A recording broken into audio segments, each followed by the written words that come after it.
네, 이완구 총리가 성완종 리스트 파문과 관련해 어젯밤 전격 자진 사퇴 의사를 밝혔습니다. 박근혜 대통령도 안타깝다며 사실상 사의를 수용한 것으로 알려지고 있는데요.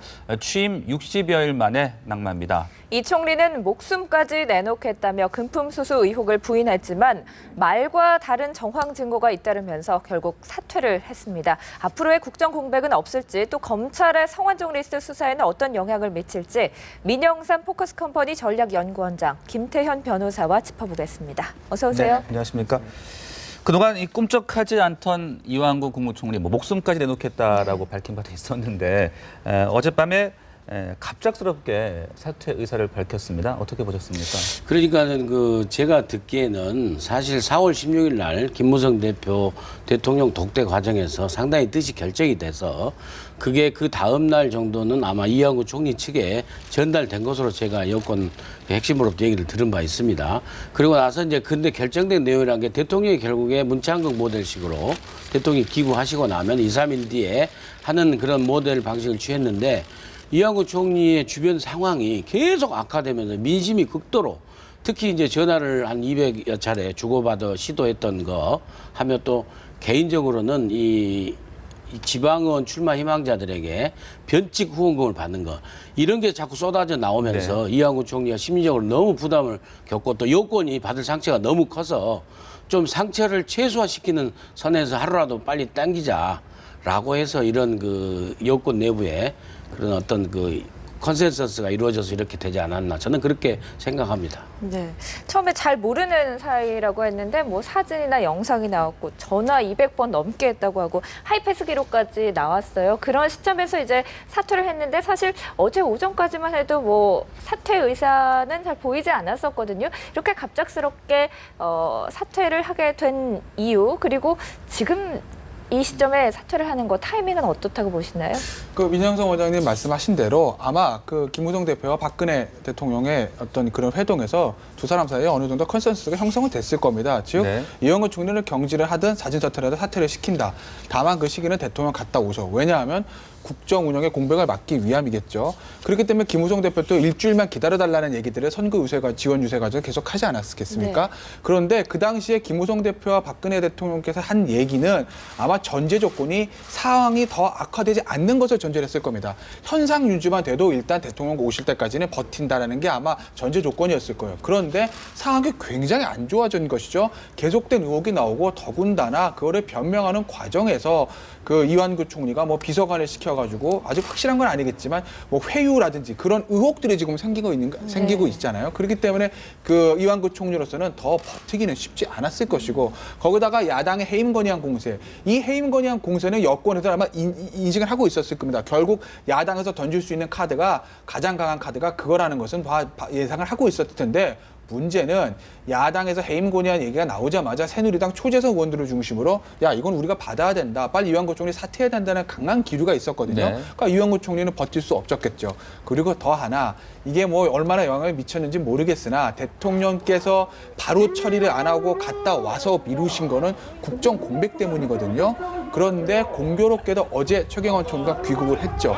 그렇다고 보면 이제 이완구 총리가 내려와도 바로 최경환 총리가 국무회의를 주재하면 되니까 조금 국정 공백의 부담은 덜었을 수도 있어요. 그래서 어젯밤에 급격하게 갑작스럽게 사퇴하지 않았나 뭐 그렇게 지금 정리가 되네요. 그런데 그 사퇴 의사가 밝혀진 시각이 밤 12시 넘은 시각이어서 왜 그렇게 늦은 밤에 하필 했을까 이제 그런 이야기들도 있던데 아무래도 이제 박근혜 대통령이 현지 시간을 좀 고려를 했다고 봐야 될까요? 그렇죠. 대통령의 순방 일정이 현지 시간이 이제 우리가 워낙 10시간 넘게 차이가 나기 때문에 그 시간에 맞춰서 결국에 하면 또 오늘 아침에 만약에 됐으면은 또 대통령은 이제 밤 시간이 되고 하기 때문에 그 시간을 맞춰서 이렇게 한 게 아닌가 그렇게 보여집니다. 일단. 네. 그리고 방금도 말씀하셨듯이 마치 최경환 경제부총리가 귀국하기를 기다린 듯한 그런 모양새가 됐거든요. 네, 어제 귀국했잖아요. 예, 그렇죠. 그러니까 결국에는 사실 이것 또한 현재 제가 보는 데는 처음이에요. 뭐냐면은 행정부의 넘버 3가 국무회의를 주재하게 되는 원래 대통령, 그다음에 총리, 그다음에 이제 넘버 3가 경제부총리 되시는데 이 최경환 부총리가 이제 국무회의를 주재하게 돼서 국정을 잠시 이제 맡게 된 행정부를 맡게 되는 그런 상황이 오게 되는데 그렇지 않으면 이제 뭐 미래창조과학부 장관인가요? 그리 또 가게 되고 하니까 너무나 부담이 되고 좀 모양새가 좀 우습다 싶었는지 네. 최경환 부총리가 귀국하자마자 이렇게 또 정해서 국정 운영을 최소화하는 모습을 또 보여준 측면도 충분히 있다고 봅니다. 네. 박 전 상무 이 성완종 전 회장의 개인적인 대소사까지 도맡아온 네. 것으로 알려진 최측근 인물로 지금 알려지고 있는데 집을 나서면서 또 이야기들도 했었는데 중간에 지금 연락이 끊긴 상황이라고 합니다. 지금 1시간 반 됐다는 거 아니겠어요? 네. 고향에서 서초동 중앙지검까지 지금 이 시간 교통 상황 감안해서 1시간 반에 충분히 도착을 합니다. 근데 지금 연락이 끊겼다기 때문에 네. 우리가 또 혹시 무슨 일이 있는 거 아닌가 좀 걱정 어린 시선으로 좀 바라볼 수밖에 없는 것이고 검찰 입장에서는 지금 뭐 박준호 상무 같은 경우 일단은 피의자가 아니라 참고인이기 때문에 네네. 출석을 강제할 방법도 없어요. 박준호 상무 내가 왜 나가? 안 나가. 그러면 방조할 방법은 없거든요. 그래서 박준호 상무가 이제 출석하기를 기다릴 수밖에 없는 상황인데 그렇군요. 글쎄요. 지금 뭐 지연이야 뭐 어디 들렸다가 뭐 다른 뭐 변호사랑 의논을 한다든지 조금 다른 곳에 들렸다가 올 수도 있으니까 시간 지연 자체가 문제는 아닌데 네. 문제는 특정 시점에 연락이 끊겼다는 점이 네. 글쎄 조금 좀 약간 왠지 조금 걱정되는 측면도 좀 있어요. 그래서 일단 네. 조금 더 기다려 봐야 될 것 같은데. 네, 9시 25분쯤에 자택을 출발했는데 지금 벌써 11시 20분 향해 가고 있으니까 2시간여가 네. 지금 흐르고 있는 네네. 상황인데 특정 시점에 연락이 끊겼고 지금 계속 연락 기다리고 있는 상황이라고 합니다. 이 당초 이 검찰은 박 전 상무의 어떤 진술들이 성 전 회장의 과거 행적을 좀 복원하는 데 도움이 될 것이라 이런 지금 기대를 하고 있는 거죠. 도움이 되는 정도가 아니죠. 그 검찰 고위공자 말로 뭐 귀인을 기다리고 있다라고 네네. 했는데 네. 뭐 귀인이자 박준호 상무를 지칭하는 건지는 모르겠으나 그럴 가능성 충분히 있는 거죠. 왜냐하면 이 비자금 수사자 비자금 입구랑 출구가 있습니다. 입구는 누구죠? 입구는 한 전 부사장이에요. 근데 한 전 부사장 같은 경우는 이미 성완종 회장 죽기 전에 검찰 진술 과정에서 많은 걸 얘기를 했고 성완종 회장과 사이도 좀 벌어졌다는 거 아니겠어요? 그러니까 어느 정도 비자금 입구에 대한 것은 마련이 된 파악을 하고 있는데 문제는 출구죠. 가장 중요한 거. 누구한테 어떻게 줬느냐. 성완종 회장이 지금 없습니다. 없는 상태에서 검찰 입장에서 이걸 기소해서 공수유지하기라는 게 여간 어려운 게 아니거든요. 그렇다고 보면 그래도 마지막까지 성완종 회장과 같이 있었던 사람, 성완종 회장의 어떤 로비 내역이나 비자금의 출구를 가장 잘 아는 사람들의 진술이 필요한 건데 그게 바로 박준호 상무, 그다음에 이용기 실장이라는 얘기예요. 그 두 사람 중에 한 사람이 박준호 상무부터 오늘 소환하고 그다음에 이용기 실장인데 네. 만약에 박준호 상무 소환이 어떤 이유에서든지 오늘 힘들어진다. 그래서 진술을 청취를 못한다고 하게 되면 이 수사는 그러면 100% 미궁에 빠지는 거죠. 그렇습니다. 그러니까 결국에는 자원외교 비리 수사에서 현재 나왔던 성완종 씨의 대여금 182억하고 그다음에 비자금으로 형성된 32억. 그 32억이 중에서 1억이 이제 홍준표 지사 측에 갔다는 거 아니겠습니까? 네네. 그러니까 이 32억의 용처를 밝히는 데는 과연 성완종 씨밖에 모르는데 성완종 씨가 지금 저렇게 죽고 없기 때문에 결국 옆에 있을 이 박준호 상무 이용기 그 실장 이런 분들에서 굉장히 중요한 참고인은 그 부분에서 굉장히 기대를 하고 지금 네. 수사를 참고인을 기다리고 있는데 갑자기 연락이 끊겼다니까 참 의아합니다 지금. 네, 지금 화면 보니까 자택을 나설 때 모습인 것 같은데요. 그 취재진들이 많이 또 따라 붙지 않았겠습니까? 그렇죠. 그게 조금 의아스럽기죠. 네. 저게 지금 집 앞이라고 하면 일반적으로 취재진들이 이런 중요한 상황 같은 게 좀 따라 붙는 게 좀 일반적인데 네. 그런데 지금 놓쳤다는 건데 어떤 과정에서 그랬는지 예를 들어서 박준호 회장이 다른 곳으로 갔는지 그런 점은 조금 아직은 그 언론 취재 내용에 보도된 게 없기 때문에 우리가 속단하기 좀 어렵지만 조금은 지켜봐야 될 것 같습니다. 네네. 근데 아까 그 취재진들하고 집을 나서면서 계속 주고받는 얘기를 저도 봤거든요. 봤더니 아주 노련해요. 그래서 그 취재진들에게 답변 안 할 것은 안 하고 네. 그것은 제가 답변할 거 아니죠. 그러면 그건 또 다른 사항 물어보면 그건 제가 검찰에 가서 얘기하겠습니다. 그리고 또 회사 관계 내부에서 물어보니까 이 저 회사 내부에서 또 내부인들 간의 알력도 충분히 있을 거 아니겠습니까? 네. 그런 관계 속에서 충분히 또 파악할 사항도 있고 그런 상황인데 아주 아까 저 지금 집을 나서면서 네. 취재진들과 주고받는 얘기를 쭉 저도 한 10여 분 가까이 봤는데 네네. 굉장히 노련하고 능수능란하더라고요. 네. 준비가 많이 돼 있어요. 그 박준호 전 상무가 이제 경남기업에 오기 전에 야권 그 보좌관 출신이었다고 들었거든요. 그때 뭐 보신 적이 있거나 아니면 뭐 얘기를 들으신 건 있나요? 저는 못 봤습니다. 저는 못 보고 얘기만 들었는데 17년 전에 그만뒀대요. 그리고 딱 팔을 끊겼답니다. 그 사실은 추미애 의원실이거든요. 아, 네. 예. 근데 17년째 그만두고 추미애 의원이 한 번도 못 봤답니다. 그 경남 기업 있는 줄도 모르고 그렇기 때문에 너무 이제 추미애 의원실에서는 억울해서 지금 그런 상황인데 그 보좌관으로 있었던 것은 추미애 의원실이었습니다. 네. 예. 그러니까 뭐 정치권 인사들과 특별히 뭐 많은 교류가 있었거나 이런 건 아니라고 봐야 되겠습니까? 그렇죠. 그러니까 아니 있었던 의원회관에 네. 또 그만뒀는데 근데 문제는 그 박준호 상무를 그 채용한 경남 기업의 성한종 씨 입장에서 생각하면은 분명히 쓸모가 있으니까 채용했을 거 아니에요. 네.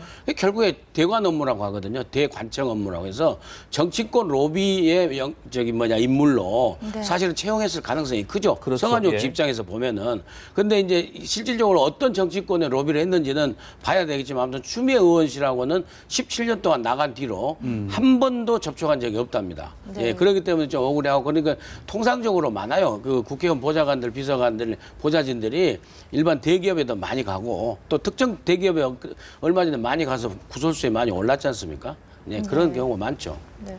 근데 어쨌든 집에서 나섰다는 것은 출석을 해서 조사를 받을 의향이 있었다고 볼 수가 있겠는데요. 물론 말씀하신 것처럼 이제 뭐 좀 더 시간을 기다려 봐야겠지만 연락이 끊겼다는 것은 어떤 심리의 변화가 있다는 뜻으로 봐야 됩니까? 이런 경우가 왕왕 있나요? 뭐 왕왕 있는 경우는 왕왕 좀 종종 있을 수도 있는 일이죠. 근데 다만 이게 지금 성한종 씨 사건이 워낙 국민의 관심사가 큰 사건이고 네.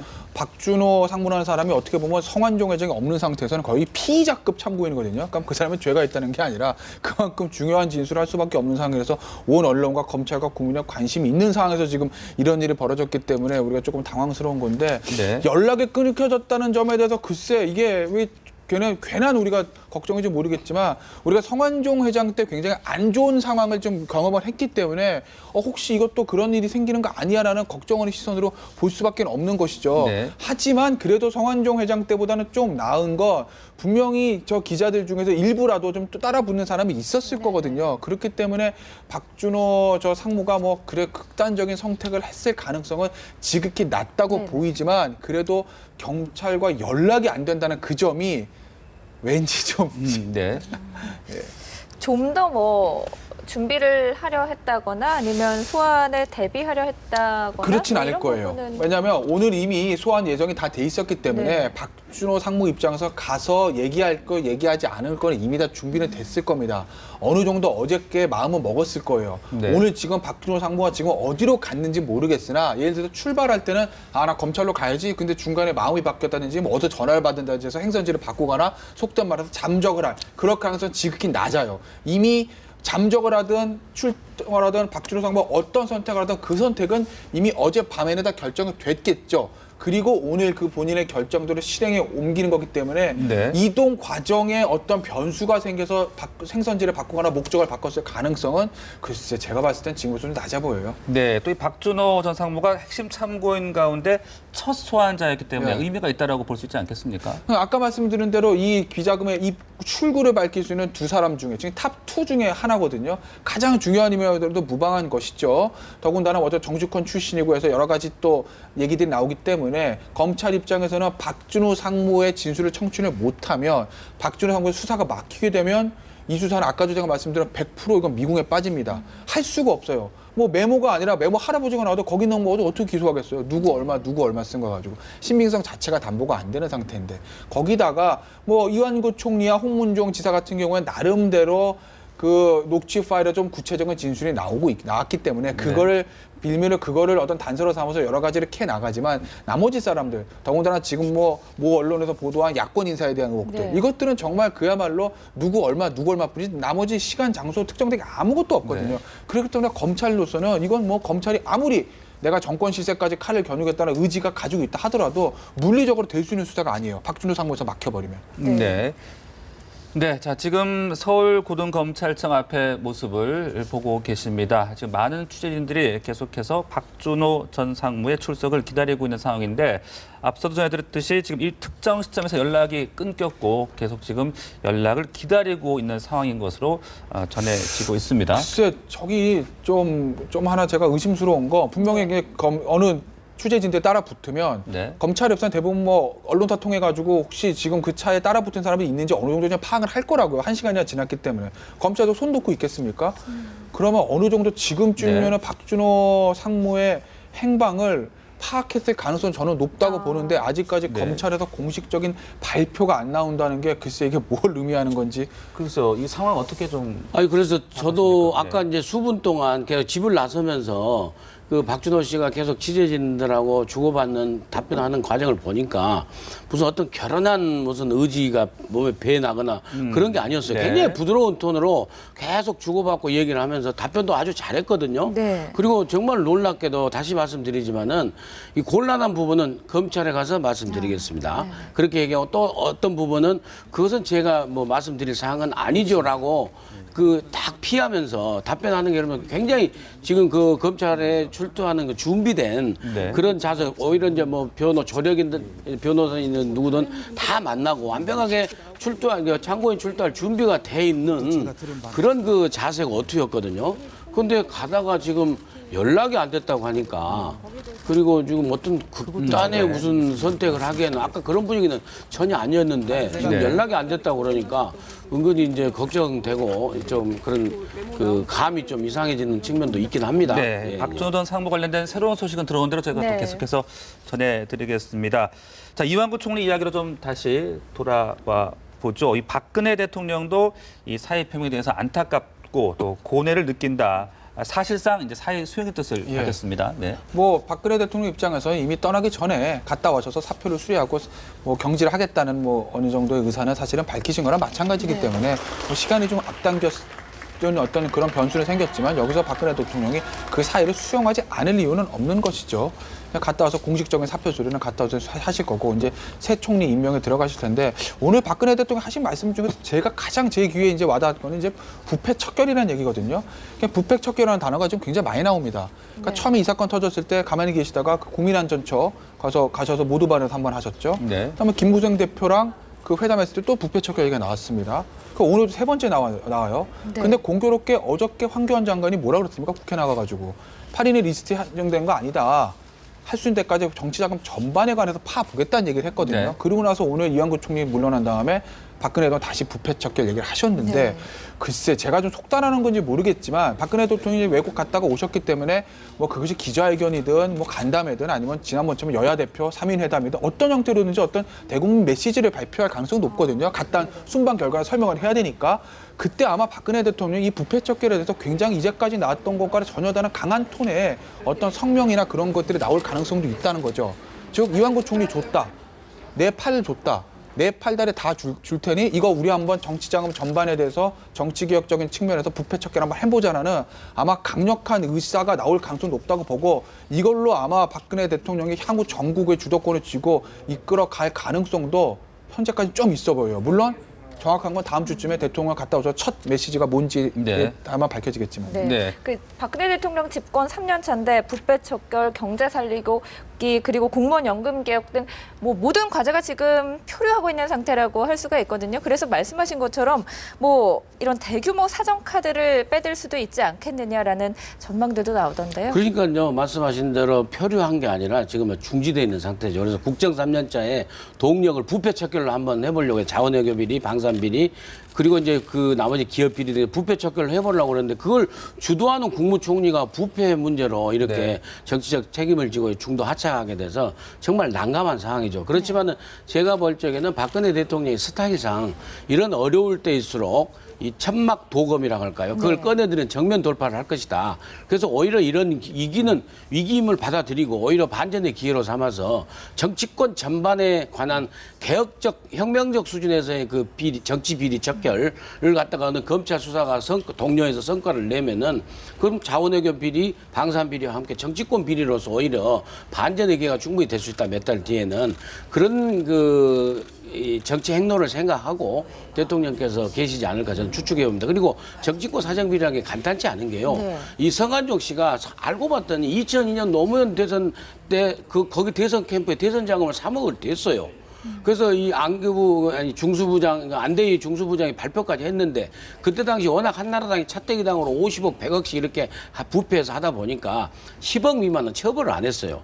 그리고 나서 이제 노무현 대통령이 됐는데 그러면 당선 그 보험금을 그렇게 많이 냈는데 3억씩이나 당선 축하금 안 냈겠느냐. 그 뒤로 또 이 경당 기업 인수했죠. 그다음에 또 2006년에 사실 노무현 정부에서도 자원외교가 있었습니다. 캄차카 반도에. 그래서 쭉 관계를 가져온 데서 성한종 게이트를 폭넓게 준비하다 보면 이명박 정부를 뛰어넘어서 노무현 정부 때까지도 어떤 그 일이 나올 수가 있다. 그런 측면에서 여권은 여권대로 관심이 있을 테고 야권은 야권대로 굉장히 또 관심이 있는 그런 상황이 된 거죠. 네. 자, 그런데 이 전방위적인 수사가 과연 가능할 것이냐 이 부분에 대해서 좀 회의적인 시각들도 있더라고요, 사실상. 그거는 박근혜 대통령 본인의 팔다리를 어느 정도 내줄까에 따라 달려 있는 거죠. 그러니까 이전에 했었던 이완구 총리가 대국민 담화를 했던 그 부패 척결은 정말 속뜻은 어땠는지 모르겠으나 겉으로 보이기에는 전 정권을 겨냥한 표적 사정이 아니냐라는 그런 의혹이 있었던 건 사실이거든요. 네. 왜 본인의 핵심 측근들을 놔두고 외부 전 정권과 상대방 정파만 겨냥하느냐는 그런 어떤 의혹이 있을 수 있었기 때문에 이게 표적 사정 아니냐라고 수사의 어떤 순수성과 정당성에 대해서 훼손이 되는 어떤 그런 문제가 생겼는데 그게 아니라 대통령께서 예를 들어서 야 그래 내 팔대를 다 줄게 2010년 대선장 경선 다 내놓을게 다 수사해 대신 내 거 다 수사하고 나도 수사하니까 다른 사람도 다 해야 된다라고 하게 되면 이걸 야당에서 물타기, 표적사정, 전 정권에서 우리 잡는 거라고 하는 거 아니야. 그렇게 말할 수 있을까요? 그렇게 말 못하죠. 그러니까 대통령께서 어떤 의지를 보이시냐는 거죠. 네. 내 팔들에 다 준다는 각오를 가지고 만약에 이걸 하겠다고 하시면 대통령의 어떤 의지나 어떤 순수성을 훼손할 수 있는 그런 방어막은 야당도 마찬가지지만 상대 정파도 아무도 없어요. 그렇기 때문에 이건 결국 대통령의 의지에 딸린 거라고 봅니다. 저는. 네. 네. 근데 그럼에도 불구하고 결국에 대통령에게 부담으로 한 가지 남는 것은 도대체 인사 난맥상이 어디 사실상 이거 국민 청문 언론 청문회에서 낙마한 거 아닙니까? 네. 3천만 원 수수가 아니라 거짓말 해명으로 사실상 정치적으로 낙마한 건데 결국 보면 총리 후보자 5명 중에 정호원 총리 한 분 빼놓고 다 사실상 낙마한 거라.